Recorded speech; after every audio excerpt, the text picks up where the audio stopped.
Hello,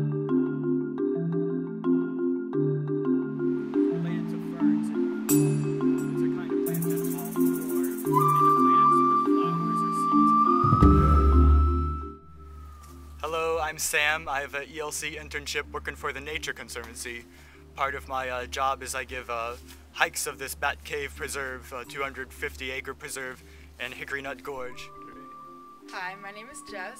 I'm doing an internship with the Nature Conservancy, mostly working in the Hickory Gorge area. One of the best parts of my job is leading hikes up to the bat caves and informing the public of the incredible biodiversity of the Appalachian region. It's a really hard kind of job.